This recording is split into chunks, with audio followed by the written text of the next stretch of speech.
Hi friends, welcome back to my channel. ఇప్పుడు ఈ వీడియోలో నేను మీరు కనుక హెచ్డిఎఫ్సి క్రెడిట్ కార్డు కనుక క్లోజ్ చేయాలి అనుకుంటే పర్మనెంట్గా ఎలా చేసుకోవాలి ఏంటనేది నేను మీకు ఈ వీడియోలో అయితే చెప్తాను.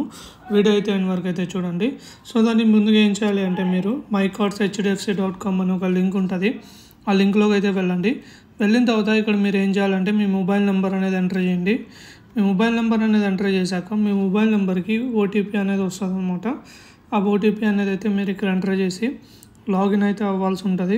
సింపుల్గా ఇక్కడ ఓటీపీ ఎంటర్ చేసేసి సబ్మిట్ మీద అయితే క్లిక్ చేయండి.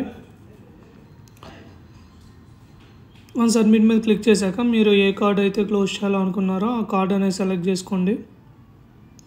సెలెక్ట్ చేసుకున్న తర్వాత మీకు ఆ కార్డు డీటెయిల్స్ అనేవి ఈ విధంగా అయితే ఓపెన్ అవుతాయి. ఇక్కడ మీరు కార్డు క్లోజ్ చేసుకోవాలి అంటే కొంచెం మేనేజ్ కార్డు ఉంది కదా, కొంచెం కింద స్క్రోల్ చేస్తే మేనేజ్ కార్డులోకి అయితే వెళ్ళండి.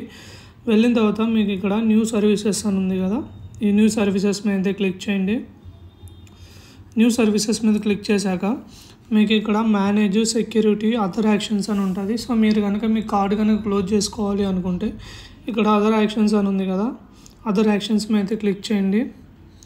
క్లిక్ చేశాక మీకు ఇక్కడ పే బిల్లు, మీకు సెకండ్ ఆప్షన్ వచ్చేసరికి కార్డ్ క్లోజర్ అని ఉంటుంది. ఇక్కడ మీరు సింపుల్గా ఏం చేయాలి అంటే కార్డ్ క్లోజర్ అని ఉంది కదా, కార్డ్ క్లోజర్ మీద అయితే క్లిక్ చేయండి. క్లిక్ చేశాక ఇక్కడ మీకు ఏమైనా అవుట్ స్టాండింగ్ అమౌంట్ ఉంటే ఆ అమౌంట్ అనేది మీకు ఇక్కడ చూపిస్తుంది అనమాట. మీరు కార్డ్ అనేది క్లోజ్ చేసేటప్పుడు మీకు ఎటువంటి అవుట్ స్టాండింగ్ అమౌంట్ అయితే ఉండకూడదు, అంటే మీరు కట్టాల్సిన అమౌంట్ అయితే ఉండకూడదు. అప్పుడు మాత్రమే మీరు కార్డు క్లోజింగ్కి ఎలిజిబుల్ అవుతారు. ఇన్ కేస్ మీకు కనుక ఏదైనా అమౌంట్ పే చేయాల్సి ఉంటే మీరు అమౌంట్ పే చేసేసి మీరు కార్డ్ అయితే క్లోజ్ చేసుకోవాల్సి ఉంటుంది. సో ఇక్కడ నాకు అవుట్ స్టాండింగ్ అమౌంట్ అనేది 0 ఉంది. ఆ తర్వాత కింద మీరు ఎందుకు ఈ కార్డ్ అనేది క్లోజ్ చేయాలనుకున్నారు అనే రీజన్ అనేది మెన్షన్ చేయాలి. ఇక్కడ మీకు వచ్చిన రీజన్ అనేది సెలెక్ట్ చేసుకోండి. ఫర్ ఎగ్జాంపుల్ ఇక్కడ నేను హయ్యర్ ఇంట్రెస్ట్ రేట్ అని సెలెక్ట్ చేసుకున్నాను. సెలెక్ట్ చేసుకున్న తర్వాత సింపుల్గా కంటిన్యూ మీద అయితే క్లిక్ చేయండి. కంటిన్యూ మీద క్లిక్ చేశాక ఇక్కడ మనకి టర్మ్స్ అండ్ కండిషన్స్ అనేవి ఉంటాయన్నమాట.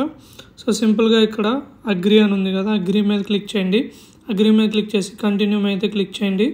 కంటిన్యూ మీద క్లిక్ చేసిన వెంటనే మీ మొబైల్ నెంబర్కి ఓటీపీ అనేది వస్తుంది అనమాట. ఆ ఓటీపీ అనేది ఇక్కడ వెరిఫై చేసుకోండి. వన్స్ మీకు ఓటీపీ అనేది వెరిఫై చేసుకున్నాక మీకు ఒక 7 డేస్లో కార్డ్ అనేది బ్లాక్ అయిపోతుంది.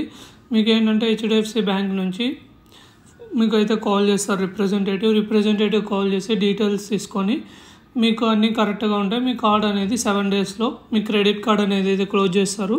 సో ఈ విధంగా ఏంటంటే మీరు హెచ్డిఎఫ్సి యొక్క క్రెడిట్ కార్డ్ అయితే క్లోజ్ చేసుకోవచ్చు. వీడియో మీకు అర్థమైంది అనుకున్నాను. వీడియో కన్నా లైక్ చేయండి. మీకు ఏమైనా డౌట్స్ ఉంటే కామెంట్ చేయండి, నేనైతే రిప్లై ఇస్తాను. Thank you for watching.